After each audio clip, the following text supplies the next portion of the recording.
Okay, we're here. I'm gonna unmute everybody,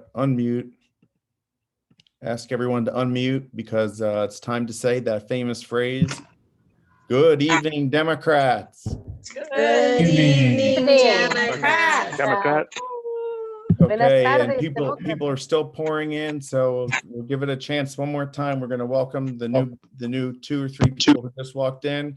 Good evening, Democrats. Good evening, Democrats. Okay, that's great. So welcome everybody. First order of business, I want to introduce our Spanish language interpreter, Suzanne, who's been with us now for every meeting this year. Good evening, Democrats. Buenas tardes, Demócratas. Muchas gracias, señora. Buenas tardes, señora. So if you want to explain what's going on, I just turned on the interpretation feature.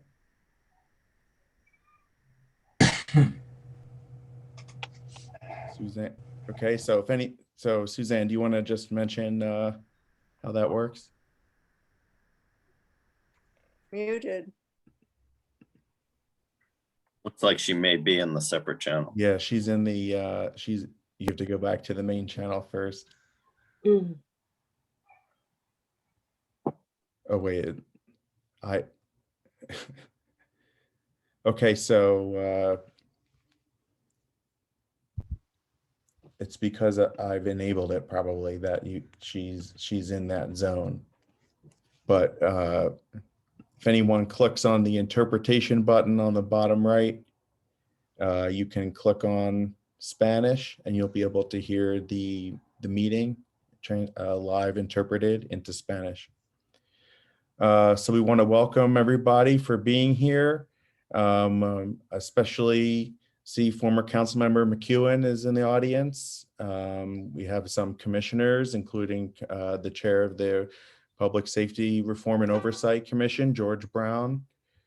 We also have Rent Control Board member Anastasia Foster is here. And I also want to give a special shout out to the newly elected president of the Stonewall Democratic Club, Alex Mohajer, who won what many would say was a big upset victory in the election. It was very close, but he won. Congratulations, Alex. And we're really all looking forward to working with you. Stonewall and Santa Monica Dems have a long connection, and especially now with the West Side Democratic headquarters, we work together pretty much every day. So we're really looking forward to continuing that relationship. So congratulations, Alex. And also pleased to report our big action item this week. If you're on our mailing list, you surely saw that there was an item on City Council 13-0. Our big action was a success. For those who haven't heard, Councilmember Phil Brock had placed an item on the agenda to pass a resolution asking our district attorney, George Gascon, who was our guest last month's meeting and who we worked so hard to elect last fall, to rescind his signature directives, which enacted the core agenda that he ran on during his campaign.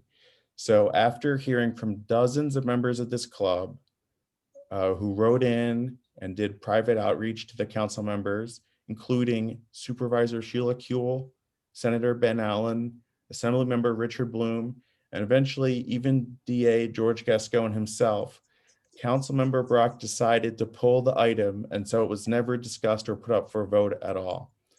And so we completely defeated that item. So congratulations to all the members of the club who wrote in and made sure that this item failed.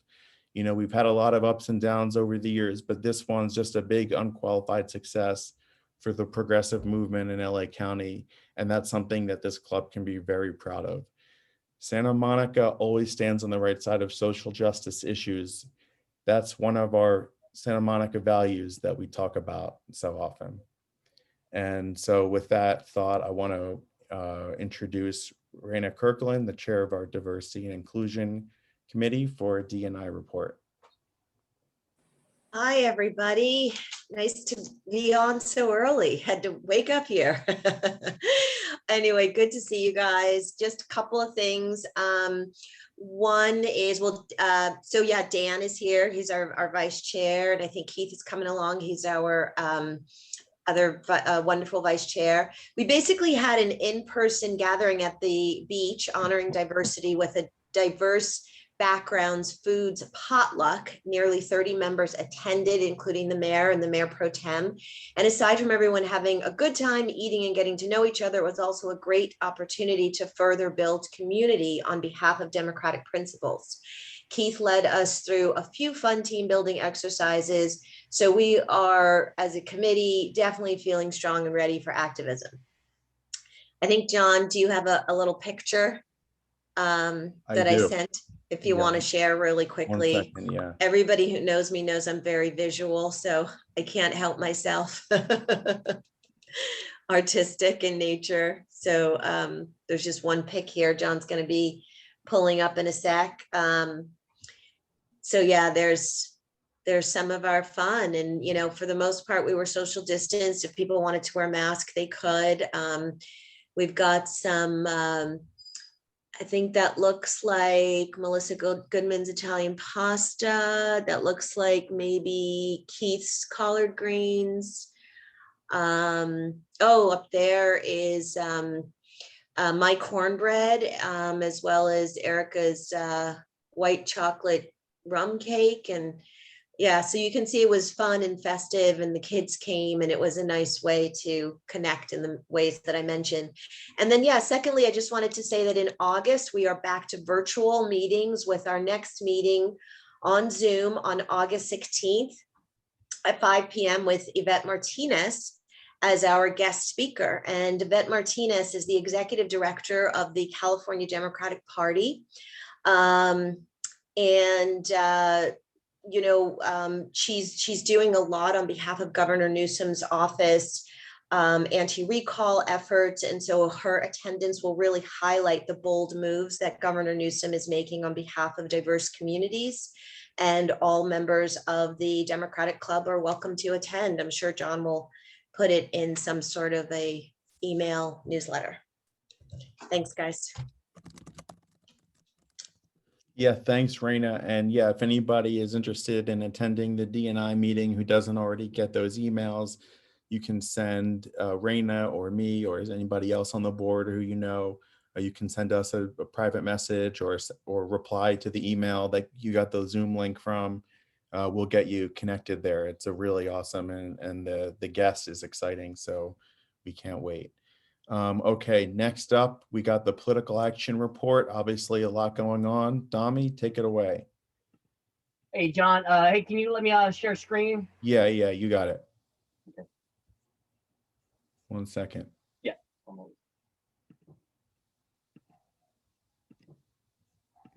Go for it. Okay.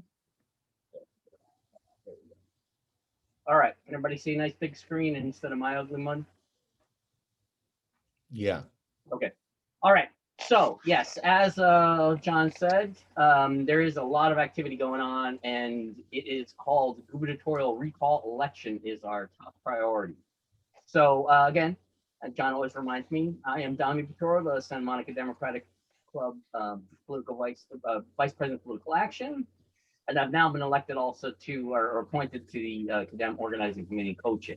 So I'll be up with the state party a lot, doing organizing that we've been doing, for the past 4 or 5 years now. So anyway, so as I said, the recall election is top priority. Here are the dates. So the election has been called for Tuesday, September 14th, 2021. August 14th, ballots will be sent out. And so, people will be receiving their vote by mail, or vote by mail will begin. And this is really major. So there's going to be a lot of action going on, especially this next month, because we have now a shortened schedule on things. So because the election came in early. Just this past week, we had the Cadem Day of Action to stop the Republican recall. So that was July 24th and 25th. So Santa Monica Democratic Club organized a tabling event on the 3rd Street Promenade. and it was really successful. The whole crew came down. It was lots of fun. We were just handing things out to people. Thank you to Raina especially for bringing a lot of new people in from the D&I committee, which has been great because we've been able to transfer people from the D&I committee now into political action. But what we've been doing is really just planting the flag there. So, because with this election, we have a really great opportunity in Santa Monica. Because normally we're sending troops out all around the place. So right now we can actually do a lot of work right here within Santa Monica, which is great, and the whole West Side, working with the West Side Dem HQ. So a lot of action we can be doing here. So let me tell you about some of the events that are coming up. We're organizing another Kadam Days of Action for August 14th, 15th, and 16th, because 16th is when the ballots will start to be able to go back. So that's going to be really important. We're going to just be organizing a ton of people for that. We might have some other mini events in between just to keep things moving along. And then now I'm already working with Kadam. We're organizing GOTV stuff, so that'll start happening. Dates aren't set yet, but definitely from September 9th to the 14th, when is the election, we're going to be hammering just like we always do for GOTV. Okay. So as always, we have a whole variety of actions that we can do. Phone banking, of course, can always happen. And Santa Monica Democratic Club under John leads a Thursday phone bank. So please, phone bank is going to be really important now, because now we have to remind people that ballots are coming in, and they can mail them in. Events, I'll be doing a lot of events things. So we'll be doing a lot of tabling around, especially Promenade, farmers markets, all kinds of places. So I'm organizing a whole bunch of things there. Postcarding is also important. So Amy will be leading postcarding. Texting, Peter is going to be leading texting. He's been on a couple training sessions, so he'll be leading those actions within the club. Then we'll also start having literature drops, so that'll be just going around. We're going to be very careful because there's COVID-19, there's the new Delta variant going around, so we'll be very careful. Canvassing now is unknown. We'll see what happens there. But that's all the actions that we'll be focusing on next month. Kadam and everybody would really like us just to really focus on that right now. So we're going to push off some activities we were thinking of doing in Orange County, like voter registration, things like that. So here's a key thing, and this is crucial. This is just from Political Report just the other day. And as you see the headline here, it says Newsom's Dem turnout problem. And this is from a Berkeley IGS poll.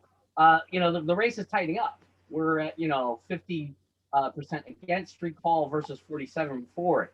And as we know, with special elections, recall elections, and stuff like that, these are can be really tight elections and with low turnout. So getting out the base is super important. And like when I found out when we were on the street, I mean, people didn't even know the recall was happening. So we definitely need to get the word out. So yeah, and let's not be complacent about this for sure, because if Governor Newsom gets recalled next year for the midterms, it's going to be a real problem. So there's always info. We're always, sending info out. There's always the SMDC email blasts. There's SMDC and the WDHQ website.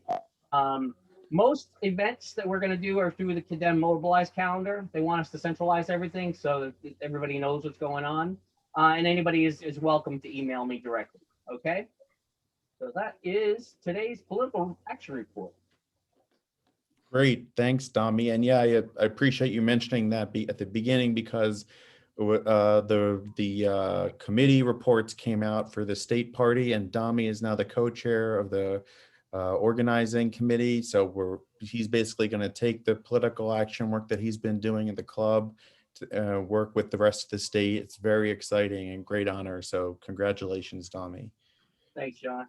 It's all due to all the work that we've all done together, right. Especially you, John. I mean, you laid the groundwork for this, and I just came in and kind of. Well, we're happy. So thanks for the report. And then Peter, you've got a quick update for us about a meeting you had with Senator Feinstein's office. Why don't you let us know about that? Yes, representatives of the West Side headquarters clubs. I represented us. Met with Peter Mueller of Senator Feinstein's staff about her position on the filibuster. And we presented our arguments, and it was all very polite, as it should be when you're talking to a senator or her representative or his representative. And he promised to pass it on to her. I would say to the club members, if you have not contacted Senator Feinstein's office, either by phone or by email, please do so. The more we can push her, the more it will help. But be polite, just use your common sense when you're dealing, as I said, you're dealing with a senator and her staff. And only rich people are allowed to intimidate senators. And that's by claiming to withhold their money. Anyway, it was a good meeting, and again, if we pushed her half an inch along, that'll help, because we've got to get this. We've got to get the big infrastructure bill passed, and we've also got to get these two voting protection bills passed. So, thank you. That's Thanks so much, Peter. And now we're going to go to the secretary's report. Amy, some stuff we've been working on as a board. Okay, we had a busy month and just taking care of business. We had just our regular approval, motions to approve minutes from June, and that passed. Our motion to approve a special meeting minutes that had been previously tabled. We got some more information and had a nice opportunity to read the special meeting minutes on housing that took place on June 2nd, and those minutes passed. We had a motion made for the DNI pledge to come back to the Santa Monica Democratic Club Executive Board for another reading after amending. That's something I look forward to hearing more about from Raina in the future. That passed. We had a motion made to add a new executive board member, Daniel Hall. Welcome to the Santa Monica Democratic Board. And that was filling a vacancy left by Barbie Applequist, and that passed. We had, that was those meeting motions. We now move on to virtual motions, and we have two here. We just had some things that were actions that we wanted to take on Santa Monica City Council meeting of last night, June 7th. The first motion was to oppose the City Council's resolution agenda item 13.0, and that was passed by a majority. We had a second motion to oppose Santa Monica City Council agenda item 7B, and that passed by a majority. That's all I have on virtual motions. And then I had another proposal that I wanted to bring forward, but I don't know where to do that, John. I think, Amy, if we're going to come back to that in just a bit. I'll DM you. I'll send you a message about that. Great. We want to approve all of the items that the board, the items that are subject to the membership approval here that Amy just mentioned. And of course, as Amy mentioned, one of them is the appointment of our new board member, Dan Hall. So before we take the vote, or maybe we'll just take the vote. I suggest we have a approval of the minutes as our first action. Okay, so why don't we do this? Why don't we take the Dan Hall as board member item to the side and approve everything else as a by acclamation or as part of a consent calendar. So is there a motion to approve everything else? I move we approve the minutes. Okay. Okay, so the motion on the minutes made by Peter and seconded by Dami, and all in favor? Aye. Okay, and all put your hands down. And all opposed? Okay, great. Any abstentions? Okay, great. And then, so then that leaves the item of our new board member. So is there a motion to approve Dan Hall as our new board member? I make a motion to approve Dan. Second. who was the second from? Amy, Amy. Okay, great, Amy. So motion from Raina and seconded by Amy. All in favor? Okay, hands down. All opposed? Dan, take a note if you see any hands up. Okay, so it's unanimous. Dan, congratulations, and we're so glad to have you on the board. Why don't you take a minute to introduce yourself to anyone who may not know you already? Yeah, thank you, John. Gosh, I almost missed my introduction with the internet dropping. But no, I appreciate the invitation from the board and everyone's trust and confidence in me. I'm excited to get Democrats elected up and down the ballot from City Hall to the White House. So thanks, everyone. Thank you, Dan. We're really excited to work with you. And while we have you here, I know you were actually the one who recruited our first speaker this evening. So do you want to introduce him for us? Yeah, definitely. Thank you. So tonight I am very pleased to introduce a Democratic candidate for California's 50th Congressional District, Joseph Rocha. Joseph grew up in Riverside, and growing up, he experienced family hardship, trauma, and housing insecurity. He came out at 17 and had to move out. At 18, he joined the United States Navy and became a bomb dog handler and serving in the Persian Gulf. In a terrible act of horrible policy, he was kicked out of the Navy under Don't Ask, Don't Tell, and became an advocate for repeal. As a plaintiff in the case suing the government, Joseph promised to re-enlist as soon as he was allowed. So when Don't Ask, Don't Tell was repealed, he rejoined the military as a JAG officer lawyer in the Marine Corps and rose to the rank of Marine Corps captain. So he recently announced his campaign for California's 50th district, which is outside of San Diego, currently represented by Darrell Issa.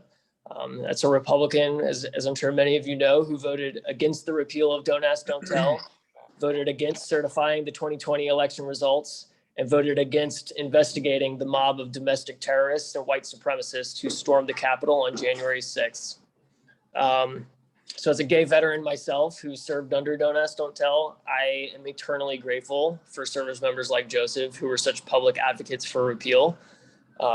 We met last year at an online event for veterans interested in politics and have stayed in touch ever since.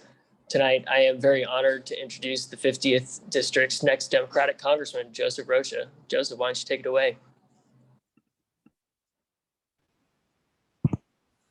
Hey, hi, good evening, everyone. And thank you, Dan. First, of course, congratulations on your election. That's phenomenal. Continuing to serve outside of uniform. That's what this is all about. That's literally why I'm in this race. I got to say, I got a little emotional. I've never had anyone introduce me as the next congressman for California 50th. So that's pretty incredible. And again, it's just incredible because of where I come from, right? So Dan, you literally stole all my thunder, so I will try to say the same thing in a different way. But I am the grandson of Mexican immigrants, so I am second generation. And first, my mother was raising me for the first 7 years of my life, but she struggled with drug addiction, and we lived in and out of motels. And unfortunately, she lost my custody when I was 7, and then later on would lose her life to that struggle with addiction. So that's what started my life in Southern California. From 7 on, for 10 years, I lived in Riverside with my dad, who is a truck driver, and he raised a family of 5 as a single income truck driver, blue collar worker, which is practically impossible now, just the same way as my grandparents' story of coming here as immigrants, one working in the tomato fields and another working in the canning factory that canned those tomatoes, which is such a beautiful and romantic dynamic that I like to reflect on a lot. They raised a family of 7, also impossible today, right? So I'm running because these issues are personal to me. And we have a congressman who has a district that is struggling, a district that he doesn't even care to live in. He does not have a primary residence in the 50th district. He continues to live where he left his other seat in the 49th district in Orange County. And he doesn't care about working class people or the suffering after this recovery, right? I mean, we are still trying to make our way out of this pandemic, and he voted against the Recovery Act. So, you know, the most recent example is, I believe 150,000 children in my district benefited from the child tax credits that he voted against. Who votes against children? I mean, that's just incredible. But speaking of like unimaginable votes, to Dan's point, he also betrayed his oath, right? I started serving 17 years ago. I've been under oath for about 17 years.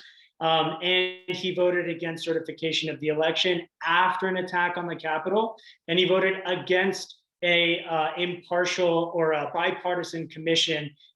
You know, the Republican Party is supposed to be the party of law enforcement and the party that supports the military, that supports veterans, and all these votes are in odds with that. Which leads me to the next point, which is why I can win, right? So he doesn't stand for even what he's supposed to stand for, what the Republican Party was supposed to stand for before. My background is as a Navy military police officer and a Marine Corps prosecutor. I've been I have been in law enforcement for the past 17 years or so, and this is one of the most corrupt members of Congress in Washington. So that dynamic, that, you know, law enforcement officer, prosecutor, making the most corrupt congressman in Washington sweat, I think is going to appeal to Republicans who have been left behind by their own party and by their congressmen, and appeal to a demographic that wants to see change and action. I don't know how much time I have, Dan, so maybe like with fingers, tell me how I'm doing. Oh, great, excellent. Take as much as you need. Take whatever Awesome. you need. If you can beat that pig, Thank you, Peter. Yeah, so, you know, I think the next thing I want to talk about is about, you know, what I care about. So this race will be focused on jobs. I like to say that employment is not the same as gainful employment. So people shouldn't be expected to have 2 or 3 jobs and literally not be able to put their children to sleep just to make ends meet. That's not employment. That's underemployment. And I want to focus on infrastructure, right? Today, we got one step closer to passing President Biden's infrastructure bill, but infrastructure is more than just roads and bridges, which, depending on where you live, I mean, I lived in Koreatown, I lived in LA, and you need roads, you know, infrastructure focused on roads is important too, as my alignment in my vehicle would tell you, but, and I'm a cyclist, so also just dangerous. But anyhow, it's more than roads and bridges. My district is very large, it's very sparse. We have 2 state parks in our district. So it's broadband that connects rural and urban areas, especially as children still have to navigate virtual learning as the pandemic continues. It's also solving our water crisis, right? So here in California, we don't have water and we haven't had it for a long time, and we need a solution to that. For our senior citizens, it's upgrading this crumbling power grid that every single summer becomes a life or death situation for them as summers continue to heat up. So naturally, you know, donors and supporters have to ask themselves, you know, why should we care about the 50th district? Well, this very well could be the district that determines whether or not the Democratic Party retains the majority in 2022.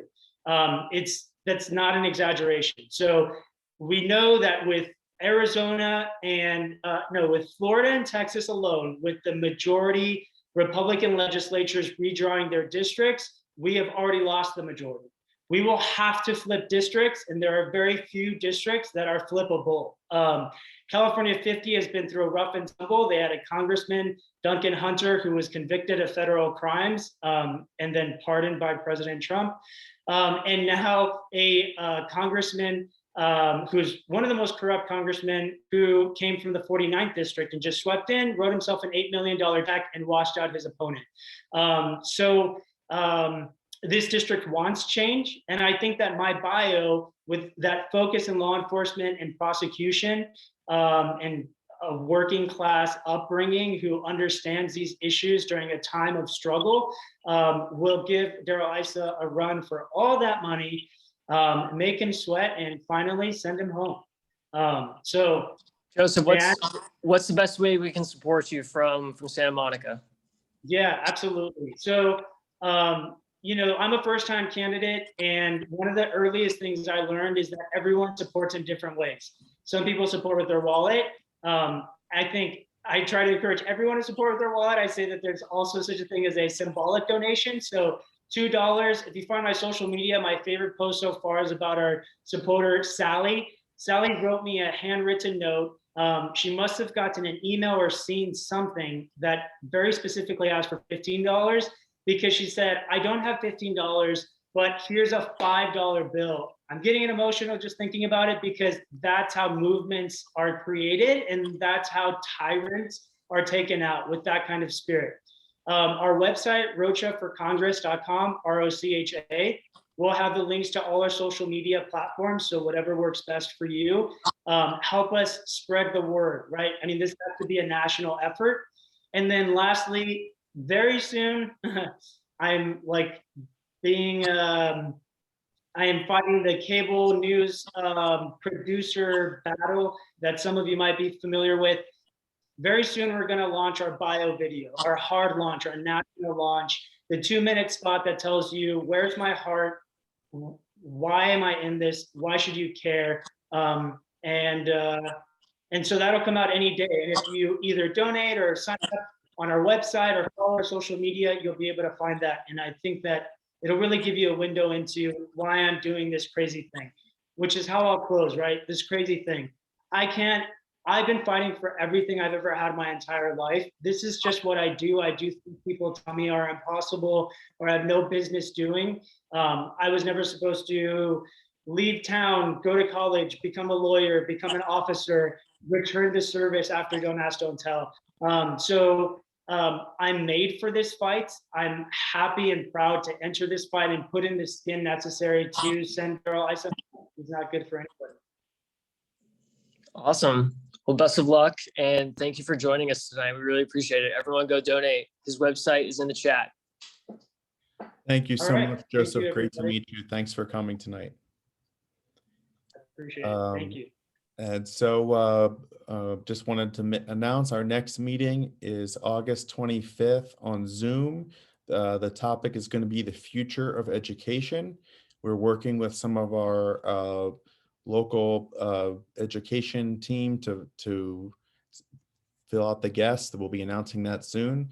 And we'll also be joined by our newly appointed council member, Lana Negrete. Okay, so our next guest for this evening was elected to the Assembly last November as the youngest member of the California Assembly. A couple weeks ago, he celebrated his birthday, so now he's the much older and wiser age of 26. But his 25th district includes Fremont, Milpitas, San Jose, Santa Clara. Before serving in the Assembly himself, he worked in the office of our friend, Senator Henry Stern. Since taking office so far, he's been outspoken on the issues of housing, homelessness, transportation, systemic equity, democracy reform, and climate change. And he introduced the bill AB 1400, which this club endorsed last month, which would finally establish guaranteed universal single-payer health care to all Californians. Please welcome Assembly Member Alex Lee. Hi, everyone. Good evening. I'm really glad to be able to join you remotely via Zoom down in the for Santa Monica Dems. I'm here in my district in San Jose, And as John really, I think succinctly put it, I used to say I'm 25 for 25, District 25, but now unfortunately I have aged out of that number. So the district number doesn't matter to me anymore. No, I mean, we're going to redraw our districts, so we'll have new numbers and everything for sure. But in the last 8 months since I've been in office, obviously been a very tumultuous time to be a first time ever elected, granted also at the state level and during a global pandemic, but we really hit the ground running with our progressive colleagues at Progressive Caucus. Obviously, we have single payer universal healthcare out there, and we're still working really hard to make sure it advances in January. I've introduced a slew of bills that have had different progress in our state legislature, ranging from a tax on the ultra wealthy, and this is talking about people who are billionaires, so we can contribute back and reinvest in our system, reinvest in California, to social housing, which is getting housing as a human right, as a public option for housing. A wide slew of bills. I know folks are interested in some of my bills, but I try to highlight just a couple. But it just goes to show there's so many structural problems that need to be solved. And frankly, I was someone who ran because I was frustrated. I saw that we had a Democratic ultra super majority in entire California, and yet we were not delivering on the things that we said we want to do. We are not making the progress we want on making housing more affordable, on making sure people are not sleeping on the streets, and making sure that we are fighting climate change with everything we got. We aren't doing that. And it's very frustrating. Still in office, we have a similar push and pull dynamic, but I am very optimistic that as time goes on, we will be pushing these things, because as we have more and more people that come in, we're more ambitious and more bold in their thinking rather than nibbling at the edges. We can actually make systemic change in things. And we know from our lived experience every day on the streets and with our crazy climate weather we're having. I even had like a giant, I wouldn't even call it wildfire, it's just a brush fire in the middle of my city the other day, just yesterday too. But it is really important that we act on these things, because the issues and these crises we face cannot wait any longer. So that's why I decided to run. And I'll be frank, when I ran in my election, we thought up until election day, we were not going to win. It was up to the point where I tell the story a lot where, so my primary is in March 2020, March 3rd. It was about a week or so before my county, Santa Clara County, in the Bay Area had the first lockdowns ever.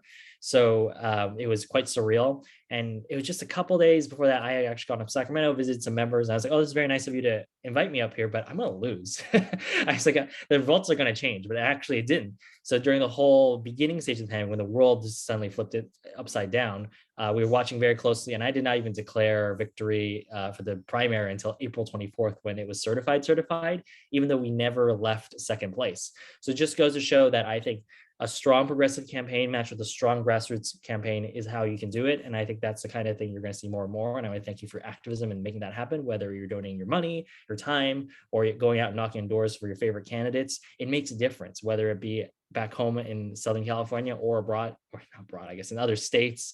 It really does make a difference, because I will tell you, we were vastly outspent, vastly out-endorsed, like by magnitude of 15-1, just by one other candidate. And we did it. And obviously, if the pandemic happened a month earlier or anything, I think the history might have been a little different, but really that connection of one-to-one still stays with me to the day, where I still have constituents who are like, oh, I remember you came to my door, or my son talked to you and I remember you.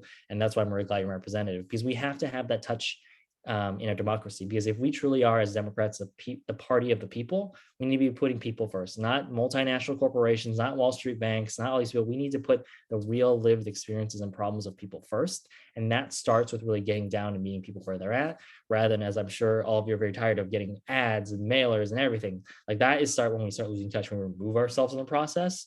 And certainly there's way too much money in politics. And that's why on my first day in the office, I introduced, literally like 2 hours in the office, I introduced Assembly Bill 20, which was to ban all candidates in California from taking direct corporate money, which, as I know you had a congressional candidate just on, for them is illegal already. But in California, if you're a state legislator like myself, if you're running for governor, if you're running for even county supervisor, you can take as much money as you want. And I'll give you an example from a local business in my district. So you could take, say, a business PAC money as a state legislator, and you could double dip and get money from Tesla, which is in my district. They could give you money as well, just maxing out. And that's why you see now our politics is so overinflated with money. And in the end of the day, I see it's really this tragedy in our party, in our democracy, is that that politicians are chasing money more than voters. And you see this over and over, and you see this have replications in our process, in our policy making. That's why we don't have healthcare right now. That's why we aren't getting rid of big oil, fracking, and getting rid of all that stuff. all that stuff is still blocked because we're still dependent on this foundation of money.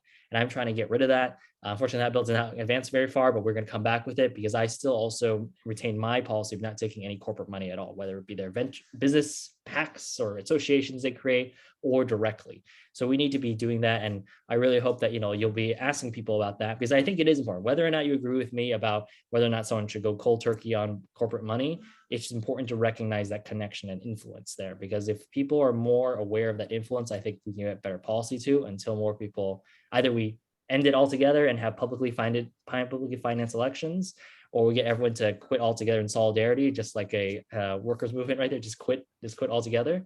That's not going to happen. But I'm really happy to be joining you all today. I want to thank you all for your support on it. I don't know if we're doing Q&A, but in the link or in the chat is also all my social media and stuff too. Thank you. Thanks so much, Assembly Member. And so, yeah, we have our legislative committee has been working on researching all the bills that you've introduced and that you've authored, and we've got some questions for you. But I wanted to start with one that I think is really interesting and that I think you've got a lot of attention for. You mentioned it just now in your introduction, which is AB 387, which would allow the state itself to develop affordable housing. And so our club has long held as one of our core principles that housing is a human right, and that seems to be what this bill is rooted in. So can you describe how this would work in California if it passed? Absolutely. I love talking about social housing because it's going to be our big push, this bill in 2022. At the moment, we are crafting it very carefully with all our coalition partners, everyone interested in housing. As you can imagine, there's a lot of people interested in this to make sure we get it right, because this is the one sacred space where everyone in housing world agrees on. It's rare. But what this ultimately comes down to is, I explain it this way to folks who aren't familiar with the concept, is right now, no matter what you think about the housing crisis and how to solve it, we only really realistically have one entity that provides housing. You know that is, right? That's the private market. The private market holds all the cards. So no matter what level you're at, the county level, the city level, they have to negotiate with an entity that at the end of the day is trying to make the highest rate of return for their investors. Now, with the public auction of social housing, this is completely different.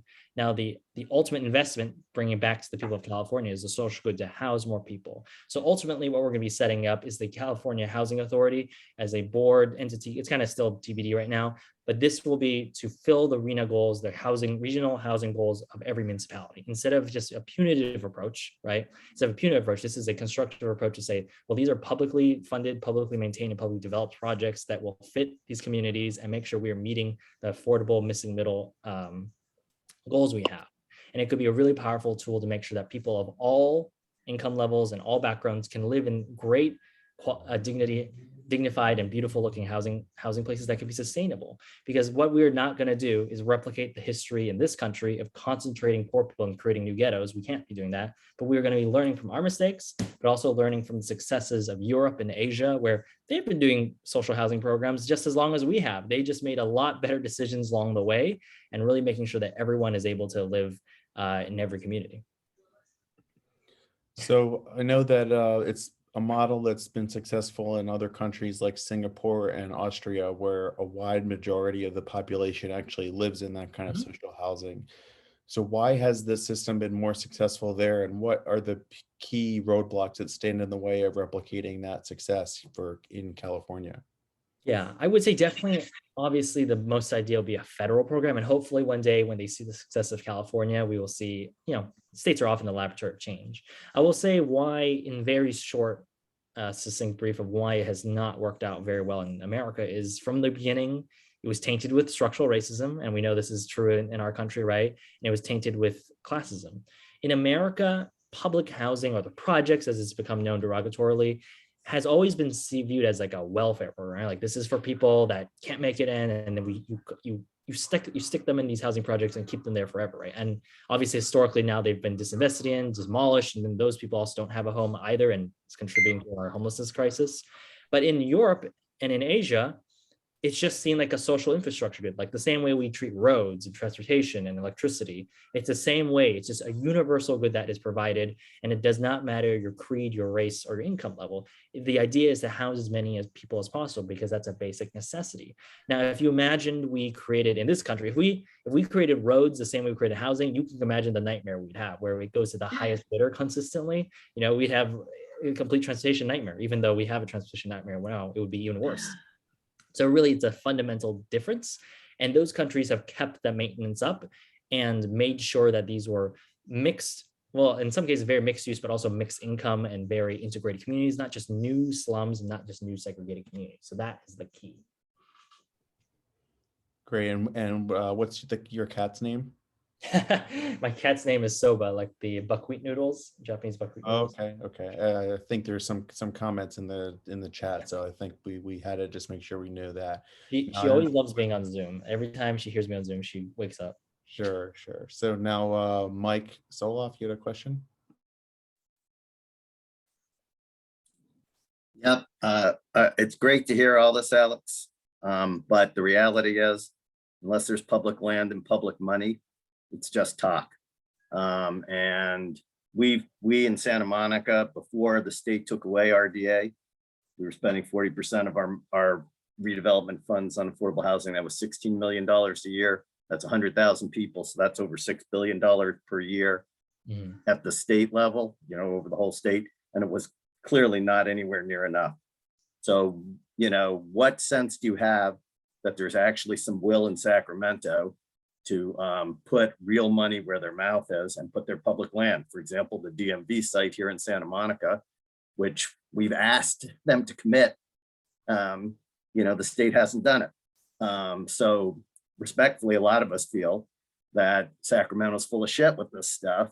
I'm glad to hear you sound like a real believer, and we finally need a real firebrand voice like that. But what's your sense that you can actually move the folks in Sacramento to stop talking, stop taking developer money, which is a huge problem here in Santa Monica and in the state, and actually invest in public housing with the land and the money?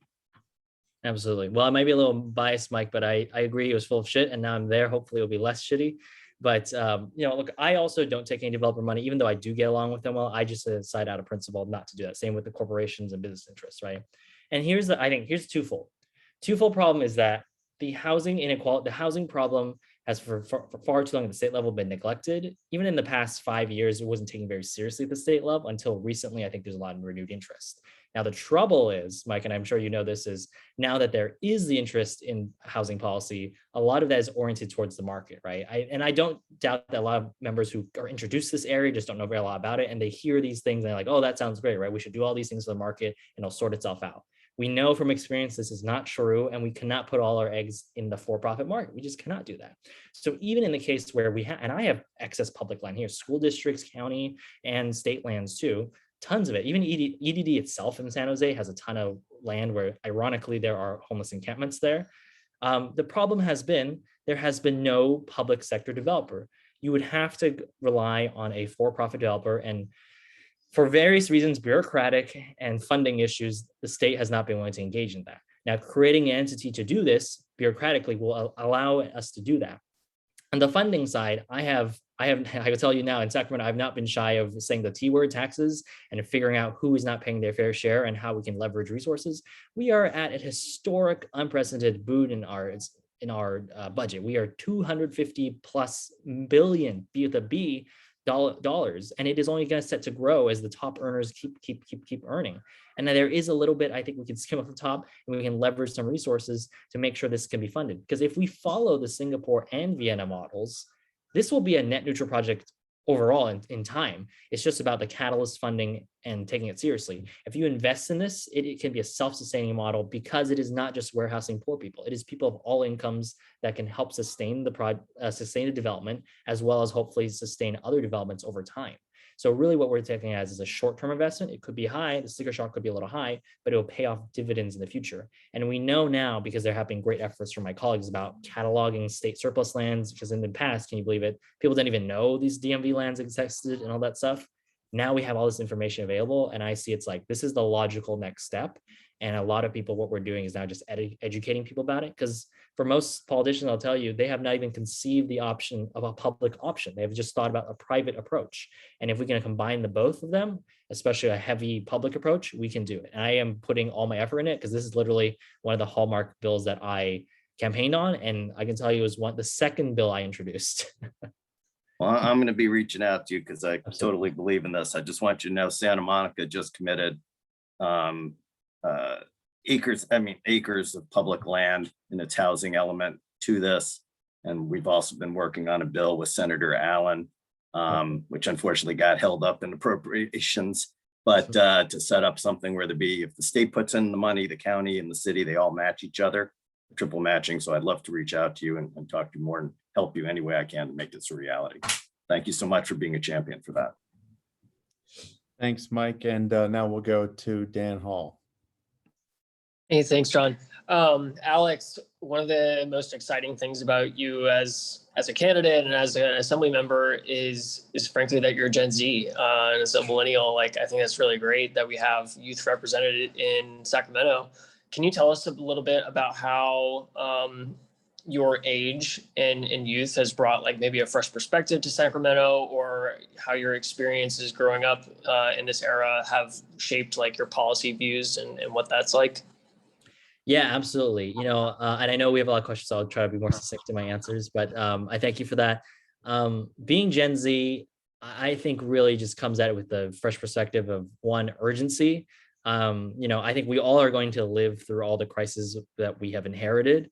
But I think my generation uniquely has inherited the responsibility to fix it. Or, this is it. This is the planet we live with, right? This is the long-term, however long we live for, it will be that urgency. So I come out with a strong urgency.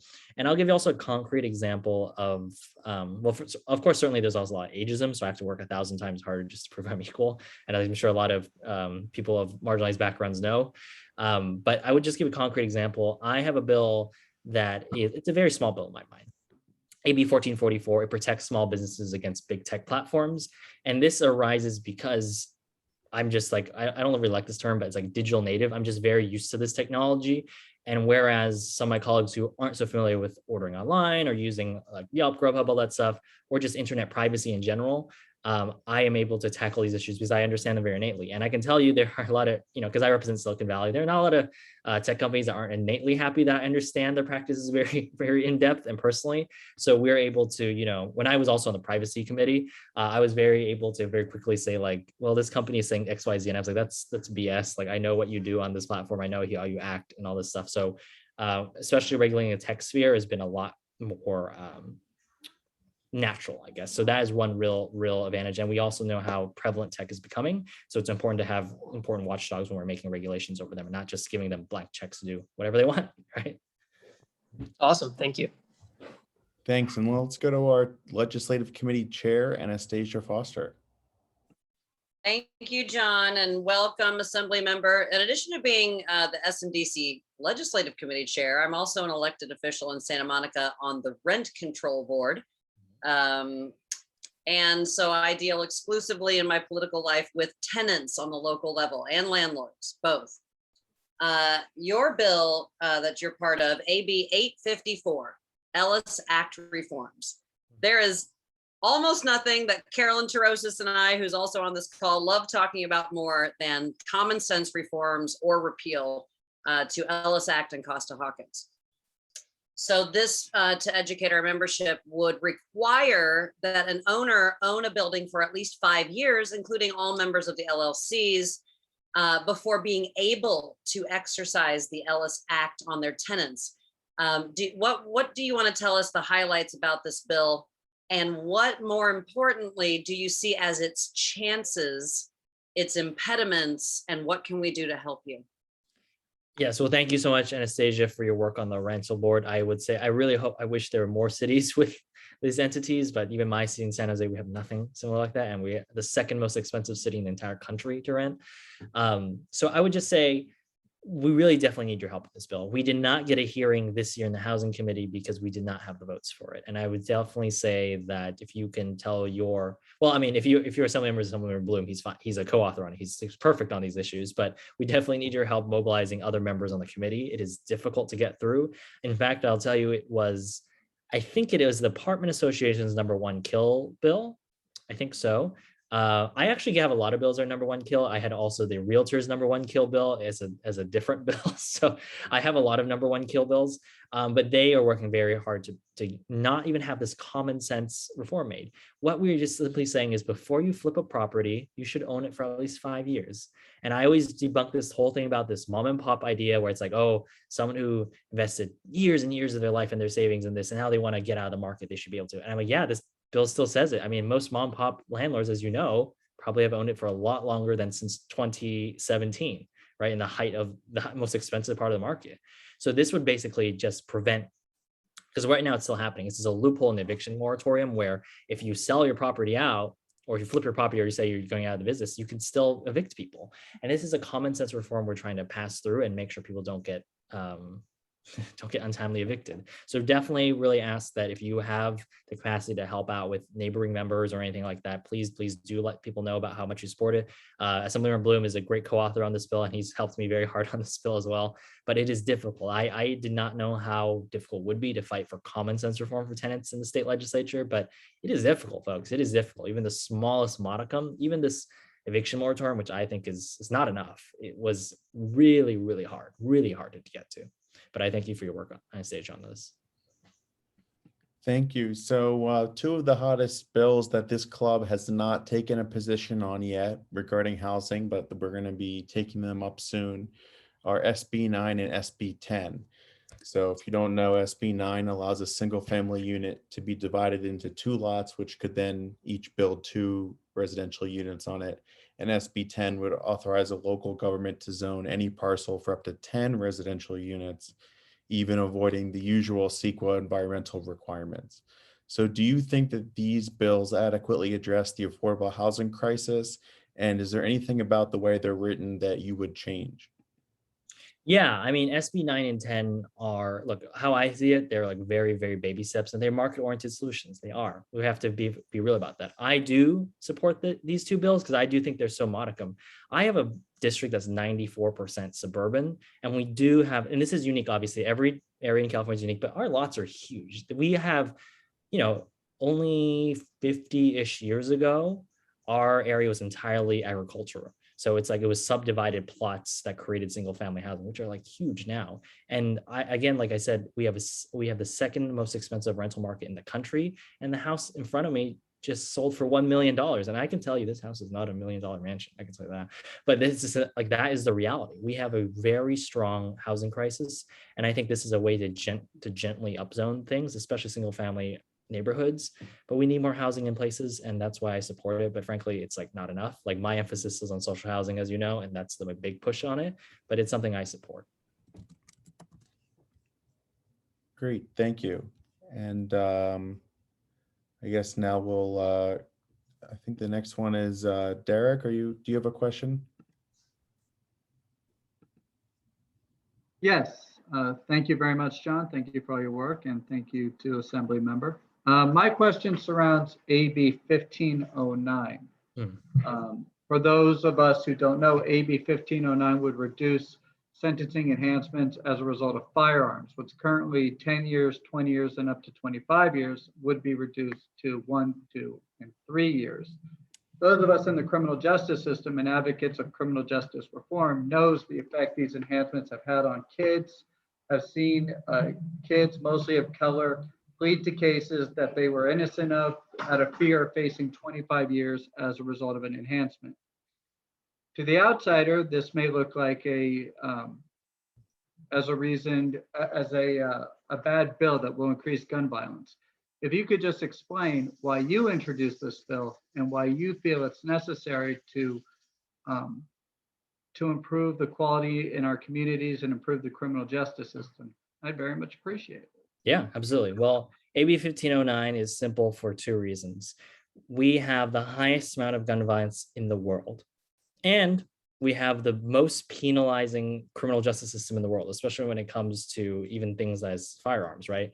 So you would think that if one were to lead to the other, obviously there'd be a correlative effect. There isn't.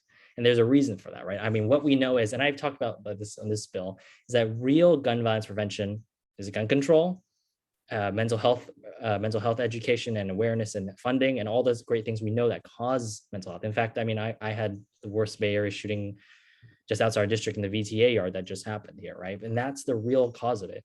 The over reliance on sentencing and punishing people, especially people of color, is the reason why you have mass incarceration, why we have the most people in prison in the entire world right now. And it is no surprise, I think, to folks that 89% of people with gun enhancements are people of color. It's not like 89% of the people who, but there's racism that is tinging to it. And there's a long history. There's also a recent history since the 90s when I grew up, that there was a huge tough on crime backlash where people created, especially in the legislature, to appear tough on crime. We created a ton of enhancements that have not proven to be to make us any safer and to produce any better outcomes. When in fact, you now have people in prison who are serving longer time for their enhancements than even their principal sentence, which costs taxpayers hundreds of thousands of dollars per year, in which case it doesn't make us any safer, doesn't make their lives any better when they get out. So we should be figuring out how to actually make us safer, how to actually invest in pathways that make people successful. And that's what really happens, right? So this bill is about undoing a lot of the harm that these harmful policies have created for a long time. And that's why I introduced this bill. And this bill, unfortunately, did not advance as far as we like, but hopefully we're going to bring it back. But it's really important to realize that there are ways to get justice, to hold people accountable. And there's ways where we just punish people forever. And literally to give you an example of this is some people are serving enhancements so long after they serve their principal sentence that they will never live long enough to see parole. Never live, even though they don't have a life without parole sentence. And this is for not the kind of crimes we think of when it comes to guns. But that's the thing is, like, even though these are scary things and that's how they were created out of fear, we have to think about what is the real data telling us, what are the metrics telling us, and how do we lead with our heart rather than our fear.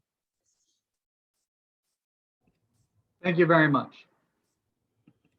Thanks. And so can you tell us about your bill AB 1177 that would establish a state bank in California?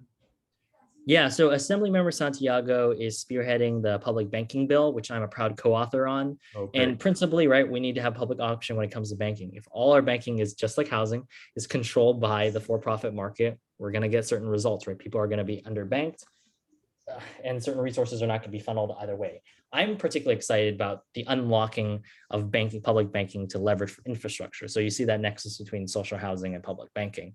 That's particularly what I'm excited about. I'm not as knowledgeable about it as Assemblymember Santiago is, but that's what I am excited about this bill.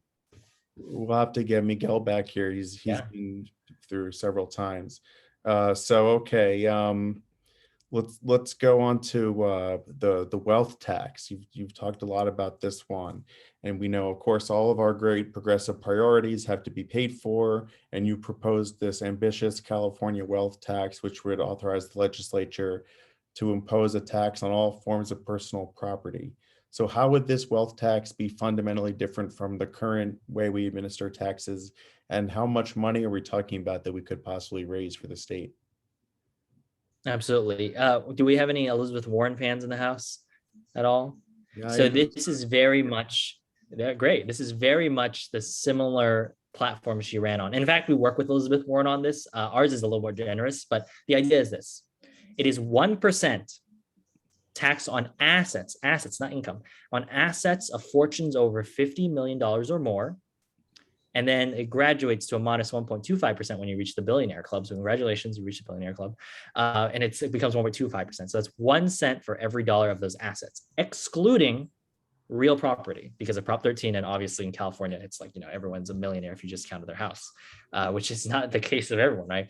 So, but this is like, these are people who have yachts for yachts. These are have lavish business accounts and investments. This is how I explain to the average person. If you are anywhere under a 49.99 millionaire in non-real estate assets, you're fine. You're good. You're good. You don't have to pay 1 more cent on that. But if this were to pass, and we would actually we'd have to put this on the ballot as well, so the voters decide. And we have polling to show that 67% of voters across the political spectrum support this.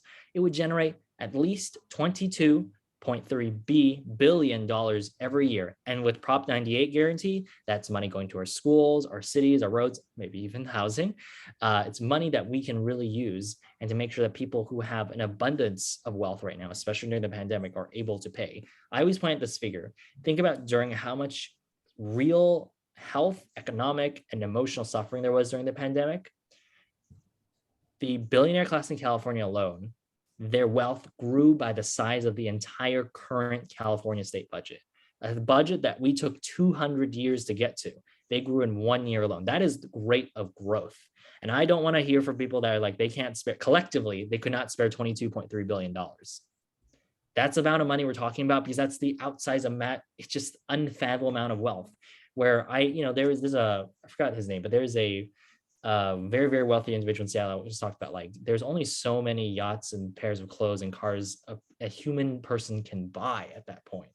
I mean, obviously now we've proven someone can buy their own space program, but like, how many space programs can a rich person buy, right? You get it to a maximum. Let's reinvest in NASA. We can reinvest in these things. So it's really fundamentally a tax justice question, but also it could really reinvest in our economy when we know we're going to need that for the recovery going into the next couple of years too. So the wealth tax, and I'm very fortunate to be working with Elizabeth Warren on this, is very modest, I think, in my mind.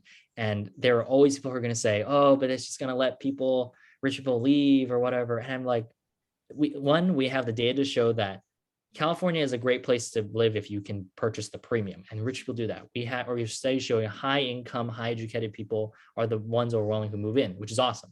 But we also have a lot of low income, low educated people who move out, because that is the problem with we're leaving people behind.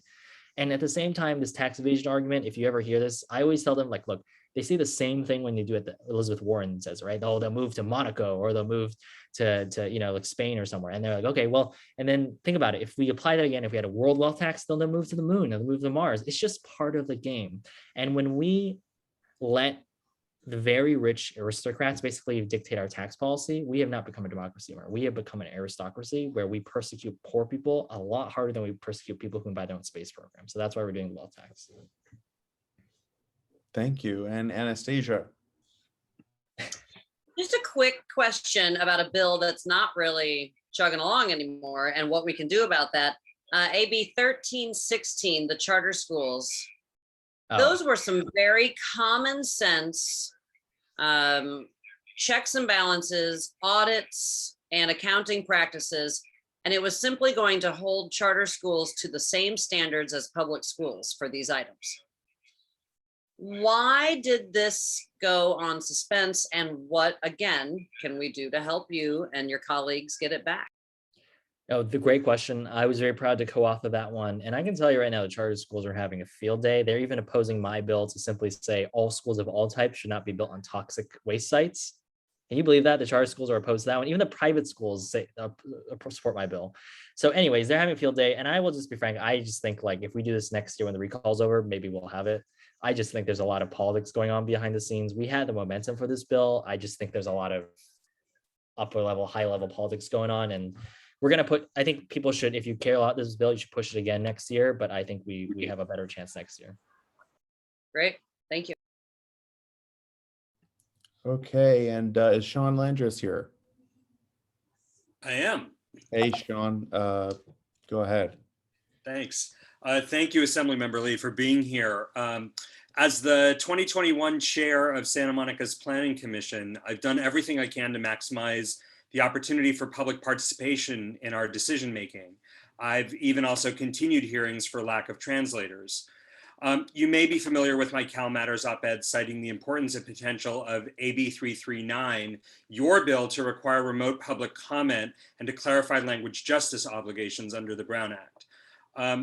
But in its current form, as you know, AB 339 not only exempts cities the size of Santa Monica, but also leaves out school boards, transportation and water districts, and other large public agencies. In fact, the only bodies covered by AB 339 in Los Angeles County would be the county itself, the city of Los Angeles, and the city of Long Beach. no LAUSD, let alone SMMUSD, no Metro, no Metropolitan Water District, no AQMD.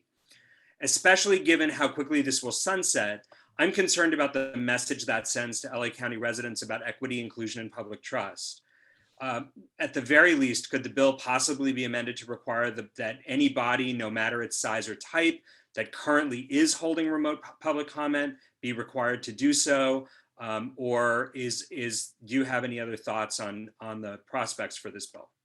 Sean, I really, really appreciate your advocacy on this bill. I honestly do so much. As I can tell you, when we started, this bill applied to everyone and everything, even including the state legislature. And we were presented with a decision is either the bill dies in its first committee or we take these very draconian amendments. And I thought it gives us more time to work on these things, keep building it. Obviously, the bill's not in a place I want it to be right now with these restrictions. Just know that obviously small cities, there's nothing preventing small cities from doing virtual participation or doing anything like that.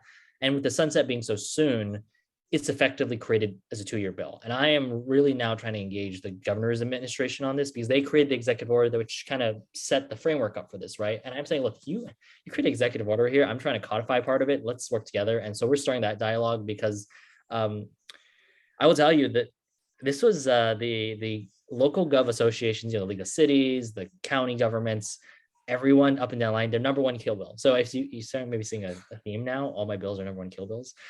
So it was insane to me. When I introduced it, I thought this is a slam dunk. Everyone's doing all right. It obviously proved to work. And then everyone was like, no, you can't do that. And I was like, all right, I'll take out I understand the real cost is translation and all these things. I get it. Those things cost real time and money.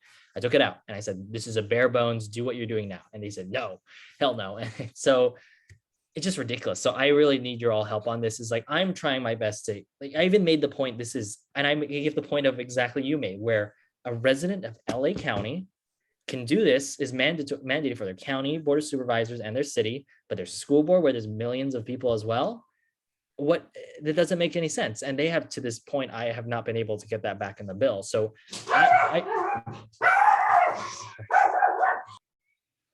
sorry. But anyways, really appreciate your effort on it. And I think we will be hopefully the bill is signed by the governor and we will keep having them return to it, because with a deadline of I will tell you now, I've never seen a sunset bill that is 2 years. There's never been a bill I've ever seen with a sunset of 2 years. This is how hard they work to kill it. So we will be back in 2022 and I will be working more aggressive with it, because I think we've built this coalition of very forward thinking local officials like yourself. And we have to demand and say no, the League of Cities, and frankly, look, I'll be blunt, there are a lot of Republicans that control out of the local government associations, and I think they have different ideas of public participation. So we have to work really hard to change the minds of those organizations, because once we neutralize that, we should be putting in this reasonable standards translation. We should be making it mandatory for all jurisdictions of all sides, and of course the state legislature. So we got to work really hard on that. The bill as of today is a huge compromise bill for mine. It's something I have thought a lot about, should we keep moving it or should we not?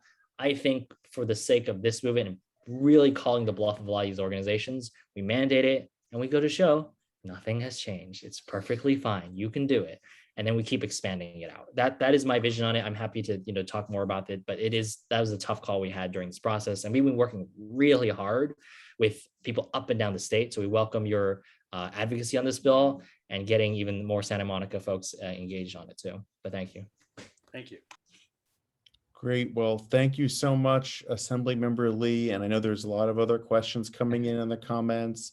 Maybe your staff can take a look at those for you, but we really appreciate your time and thanks for answering these questions.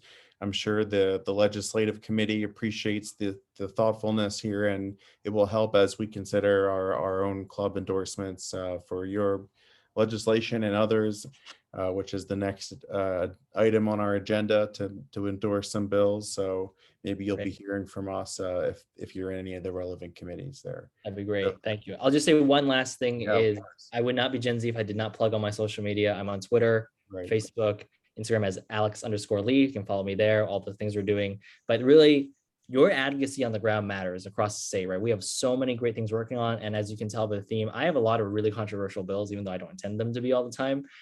So we really could use your help. And please, what you can do, send me reinforcements. That would be really helpful too. So thank you all so much and have a great night. Thank you. Stay safe. Thanks so much, Assembly Member. Okay, so now before we move to the Legislative Committee, our Secretary, Amy Bishop Dunbar, has a motion she wanted to make pertaining to our political action for the next few weeks. Well, hi there, everyone. We had some conversation over our last tabling event out on the promenade that was very exciting. And that was that we wanted to see if we could reconnect with some of our members with a postcarding event. And so I'd like to bring forward a motion to approve $500 for local postcarding. And this is the outreach to members to let them know, those that aren't able to join us via Zoom, that we are out and engaged and active. We have currently 307 members. We hope that we can do 2 postcardings between now and September to make sure that they are engaged and active and understand what's at stake. And so that is the motion that I would like to put on the table, and I've asked for your approval. Okay, is there a motion to approve the $500 for postcarding? So move. So moved. Moved by Second. moved by Hara, seconded by Raina? Raina. Great, Aye. great. So any discussion? Okay, hearing no discussion, let's call for the vote. All those in favor?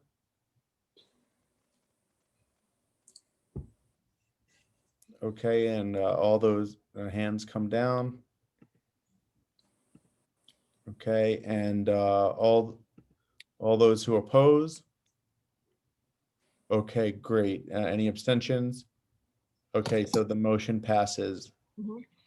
May I talk And about? just to be clear, it passed because this required 2/3 vote tonight because it wasn't agendized, and it passed That's unanimously. Thanks for clarifying. Yes, it was a 2/3 requirement there, but I did see unanimous support. Thank you. Amy, Can go I bring ahead. up the second proposal that is kind of a fun work in progress, and I look forward to input from the general membership.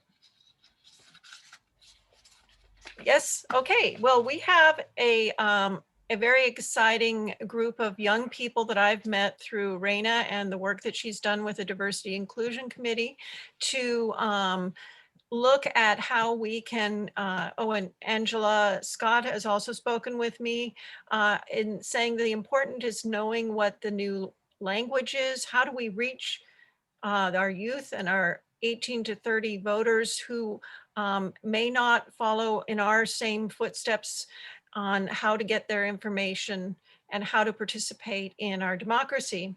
So we have a very exciting college on our doorstep, and we have a very exciting public policy institute. We have projects. Yes, hello, Richard. We have very exciting potential to tap into some of the opportunities that these students will bring with their participation.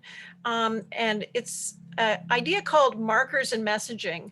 And so just think of this for a moment. What happens if these people could meet Shepard Fairey? We all remember Obama's Hope. That was a wonderful poster.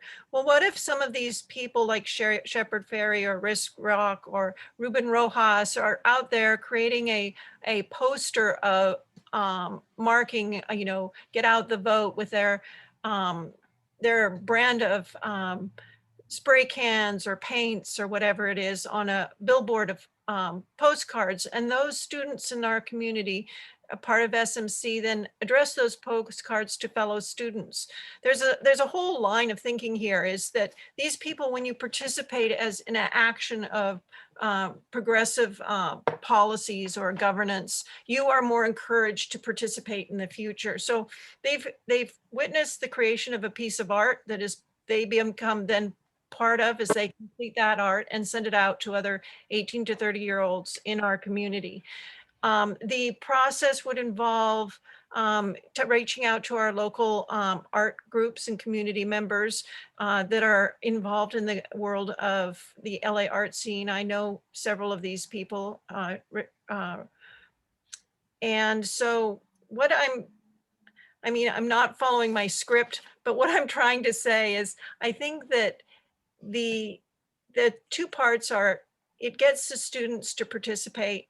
And then for those of us who are dabbling in this thing of the new world of NFTs, which are the idea of selling art, as each person is receiving a piece of this one little postcard of a notable artist who has communicated their messaging, there is also a photograph of the complete piece of art in the end. And that is being auctioned off as a non-fungible token in the art world to say, like Banksy has said, we've made an effort to connect with our community, and this is what it was.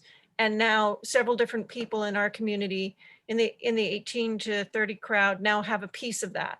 So it's a get out the vote. It's to get involved. The messaging will be very direct. I have some interest from the community to participate in making this happen. It may be something that evolves and doesn't take place in the immediacy of our no on the recall, but we have the potential of building a wonderful little project that engages and stimulates our younger members of the community to be part of something and make that effort to complete the action, sign a postcard, get it in the mail, and be part of something bigger. So I hope that you will all think about this project. The expense is actually sounds high. It's $1,500. The reason why is our material cost on this would be the postage mailing, which is $1,100. And that is for 10 cents a unit. So we reach 1,100 people in our community. Plus understanding, I do have a great deal of connection to the world of the art world and these kind of creators. So there's a possibility we will have some way of making this original, which will be in the form of a photograph of what we started with before it went and was distributed widely, as an auction item. So we have the Sammys coming up in September, October. And so we do want to make sure that there's many different opportunities to see what we started with, how we processed our information to get out the vote to these youth, and then what our result was in terms of creating this piece for everybody to see. So anyway, please think of what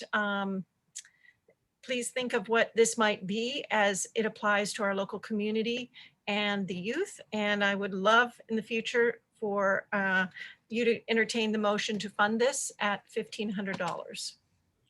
Any questions? Thanks, Amy. So my recommendation as chair here is to refer this great idea that you brought to the Political Action Committee to consider how and when and if we can do this. And as soon as there's a full plan with the budget and everything, the Political Action Committee will bring it back to exec and we'll work on it at that time. Does that work for you? Yes. Okay, great. Thanks so much, Amy. Appreciate it. And everybody who was just listening, who's interested in this idea, if you're, involved with the arts, if you want to help us get involved, reach these younger voters, please reach out to Amy or me or anybody and let us know. And we would be thrilled to have you involved in the planning stages of this as well as the execution. So thank you, Amy. And now we're going to move on to the Legislative Committee. Last month, we brought forward 5 bills for endorsement. And before we get started on these new bills, Anastasia, do you want to just give an update on what happened after the members endorsed those bills? Hi, sure. Good evening, everybody. Anastasia Foster. I'm your chair of the Legislative Committee. And first of all, before I go any further tonight, I do have to note that there's a member in our club that has the finest boot collection I think I've ever seen. It's Derek Devermont, just in case you're Second of all, after the membership took all that action on those bills last time, and we very much appreciate the recognition of the work of the committee, position letters were submitted not only to one body, but sometimes in some cases to multiple committees. We went the extra step of working with a couple of the legislators with whom we had relationships and made sure that the club's position is known far and wide. And that's kind of the entire point. When the executive committee came to me about helping create this committee, was to teach the membership how we can be effective at both the local, regional, state, and even federal level as a local Democratic club. And so that's what we're doing. John, you want to share that brief PowerPoint when you're ready, so we can show them the next few bills? Yeah, here we go. Here we go, ladies and gentlemen. SMDC bills to be considered by this body tonight. We have SB 343, Senator Ben Allen. SB 433, Senator Allen. AB 1487, SB 551, AB 1009, Richard Bloom. And AB 1454, Richard Bloom. So, John, keep going. First among these, we have SB 343 by our very own Senator Ben Allen, concerning recycling symbols. And I believe, Amy, were you going to take this one? Yes, I can do that right away. Wonderful opportunity to get truth back into advertising. The bill actually requires that the type of plastic, recycling plastic, has to be a acceptable recycling product before it can have the recycling symbol around it. That's basically where it is right now. It's in Assembly Appropriations. It is a great thing. All right, thank you so much, Amy. John, do you want to consider all the bills at the end? You want us to go through them all now like we did last time? All of them, and then see if there's any questions. We can go backwards and then. Let's do it. Let's keep it rolling. Moving right on to SB 433, also by our esteemed local hero, Senator Ben Allen. And to tackle this one, Danielle Wilson, member of our committee and amazing coordinator for Unite Here 11. Danielle, take it away. Hi, everyone. Honored to present this bill. So despite the fact that our coast is arguably our most precious natural resource, the Coastal Commission has very limited authority to enforce the Coastal Act. Currently, through the advocacy of Pro Tem Atkins, the Coastal Commission has administrative penalty authority to enforce coastal access violations only, most famously in the case of the Shore Hotel here in Santa Monica. SB 433 would expand the Commission's administrative penalty authority for violations of the entirety of the Coastal Act, including permit violations or unpermitted damage to our sensitive natural resources. Thank you. Thank you so much. And Danielle went the extra mile and she testified before the Assembly or the Senate on this bill. We appreciate it. Moving right along, I'm going to take this one. AB 1487 by Gabriel with our own Ben Allen co-sponsoring. Everybody, anyone who knows me knows how much I care about the tenants of our city and of our region and of our whole state. I've been working with the Right to Counsel Coalition for going on 2 years now in the greater Los Angeles area. We most recently just expanded our local program thanks to our wonderful council members here in Santa Monica to expand our Right to Counsel program. And so this is a bill that would establish the funding to do this statewide. I think some of the best aspects of this bill are that it does reserve a 20% of this budget for rural constituents. We always think of these problems as being big city problems, but the problem is that many of our rural constituents don't have any access to legal care, legal advice when it comes to landlord-tenant law. It is a limited scope of legal services to help prevent displacement and eviction. The records are very clear. All the experiments are clear that 96% of the time when a tenant has legal representation, they prevail in an eviction defense for reasons, anything other than non-payment of rent.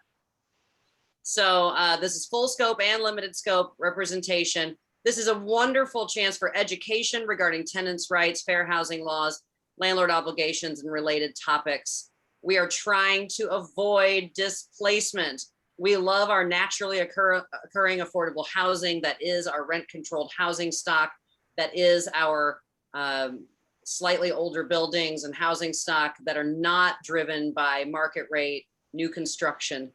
And so this is designed in every way, shape, and form to support those tenants and to preserve those tenancies and those naturally occurring affordable units. And I'll leave it at that. I hope everyone will support that bill. All right, SB 551, Stern and Hertzberg, our neighbor to the west. Henry Stern sponsoring this one. And Dan Hall is going to tell us all about it, our resident EV expert. Thanks, Anastasia. So Senate Bill 551 establishes a California zero emission vehicle authority within the governor's office of business and economic development. So right now there's a lot of efforts to electrify vehicles and infrastructure, as well as the adoption of hydrogen fuel cell vehicles across state government. But these efforts are very siloed, and there's a lot of, there is not a central coordination office to promote all of these efforts and ensure everyone's kind of rowing in the same direction. So this bill establishes this authority and is meant to give them the power to coordinate efforts, coordinate equipment deployment, research, design, procurement, as well as support job training programs to transition workers from internal combustion engine vehicles to zero emission vehicles. Thank you, Dan. We're so lucky to have him on every committee this club has. And these are electric vehicle experts. Moving right along. And our final bill we'll show you tonight, I believe. Is it our final bill? No, we have two more. This is AB 1009 by Richard Bloom. And I do believe Amy is going to tell us all about this one. Okay, so this particular bill was establishing something new. It's a farm to school hub program, which means these extra food that is in our wonderful, great food basket of California, where we support, I think, 1/4 of our supply of food nationwide is produced in California. It's a huge number. It has been moving rather good clip until it hit the Agricultural Committee, where they have put it in the suspense file. Now, when something like this happens to a really great bill about finding ways to build an institutionalized distribution of our food, our extra food resources in California to our disadvantaged schools and communities, we often get pushback. So it's part of the process. So what we do need is for people to understand that AB 1009 from Bloom, as the creation of a farm to school hub program under the Department of Agriculture, is moving. It does need our attention. We need to follow it. We need to support these kind of things that may seem to temporarily take a hiatus, and then come back and say, you know, those ideas that were introduced earlier but didn't get all the way through to being voted on are something we should drag out again, reform it, and put it out there for a vote. So I want to say that this is a really good idea about using our resources wisely. In California, its idea of distribution is setting up this program within the Department of Agriculture. It has a lot of, like I said, it got all the way up to the Appropriations Committee, which is a very long journey, and it just stopped. So let's follow this. Let's think about what it means when we can find ways to redistribute these extra resources we have efficiently. And I would like the club to be aware that it's out there. And when it comes back again, that we take some a supportive position for it. Thank you, Amy. And the reason we kept this in is because Assemblymember Bloom assured me, as did Senator Allen on a couple of his bills, that it's very, very important that even when they go on suspense file, that these letters of support and positions of support still be brought in. They stay with the bill. They come back when the bill comes back. And sometimes enough support can get a bill off the suspense file. So that when there's still time left, these things count. Every vote counts, every piece of support or opposition from the community counts. So that's why we keep bringing these things forward. Amy explained it beautifully. Thank you so much. And our final bill tonight, folks, your last chance to be interested in the bills this club is endorsing tonight. AB 1454 by Bloom and O'Donnell. Amy, one more time for the folks at home. Take it away. Well, this one doesn't sound interesting, but it's meaningful. What it does do is actually give us a way to have open recycling centers funded. And that's really important. We talk about sustainability. We talk about reducing waste, plastic, glass, all of those recyclable components of our daily lives. And this gives a structure to doing just that. Thank you so much. And John and the rest of the deck have heard from us that these are the bills we advanced and they approved to be presented to this membership for your support and an up or down vote. Now is the time. John, take it away. So we want to see if there's a motion to approve all 6 of these bills, or if someone has a question or something before we take a vote, that's also, now's an appropriate time for that. Okay, we got a question from Mike. I do see one from Mike Soloff regarding how much funding is in AB 1487. And I was trying to simultaneously host this little show and look that up at the same time, Mike, and I haven't managed to do it quite yet. I don't want to be a broken record, but there's a difference between symbolism and committing real resources. So that's why I was just curious which it is. We've committed real resources on the local and regional level already. There are contracts in place between the Right to Counsel Coalition and Santa Monica, City of LA and County of LA so far, which is great. And that coalition did work on this bill. I don't have an, you're absolutely right. Talk is cheap and funding is where it happens. I will commit to get the answer for you, but I and others in the coalition are happy with what we managed to get in the framework. That's all I can say. Okay, thanks. Are there any other questions? Okay, not seeing any other questions. I guess then I wonder if there's a motion to endorse the 6 bills or some of the 6 bills. Second. Dan, is that you? Mhm. Okay, so moved by Dan and seconded by Amy. Let's call for the vote. So if you've got your if you got the ability to raise your hand on Zoom, you can do that. If you don't, raise your hand. You can just do it by showing your hand and raising it the old-fashioned way. And we'll see. Amy's going to count for us here. 13, 14, 15, 16, 17, 18. About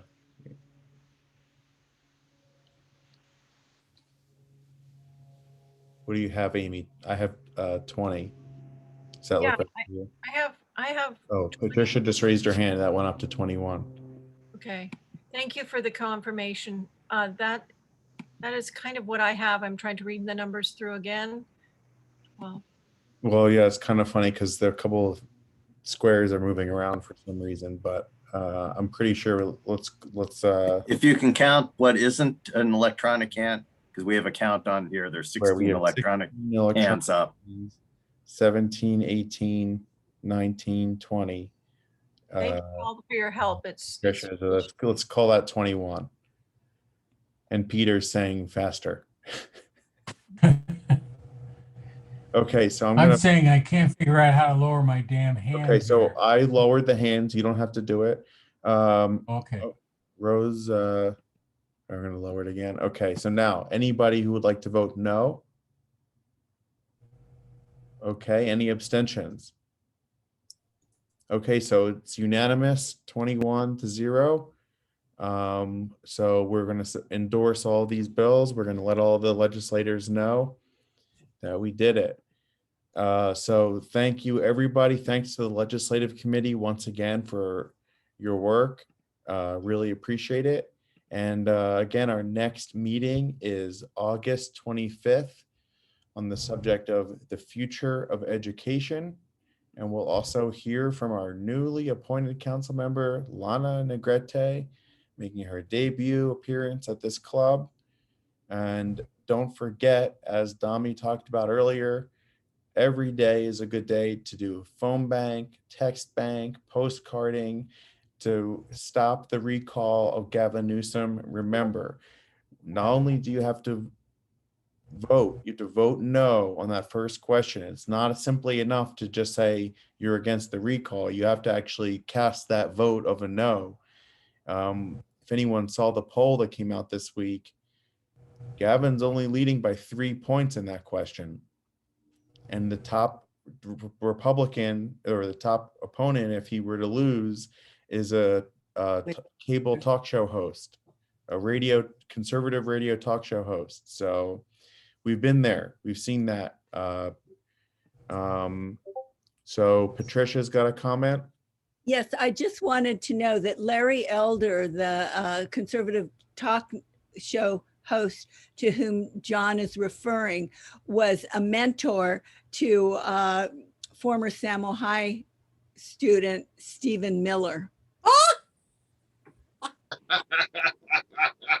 So let's Okay. let's be It's like careful, mentoring folks. Satan. We had a great time. I know Dominique, Ed, and Amy can all attest, and we had a great time this weekend out on the promenade. We're going to be doing a lot more stuff like that. So again, if you're interested in just being at a table and talking to voters like we did this weekend, it was really easy and fun. Just let us know.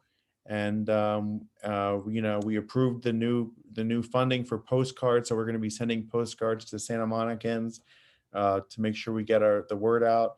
We have our Monday and Thursday with the Westside Democratic HQ.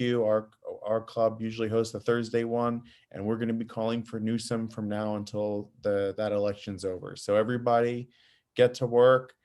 By the time we have our next meeting, the ballots will be out for the recall. So I want to see everybody in our club having already voting no by the time we have our next meeting. Thanks, everybody. And Thank you, John.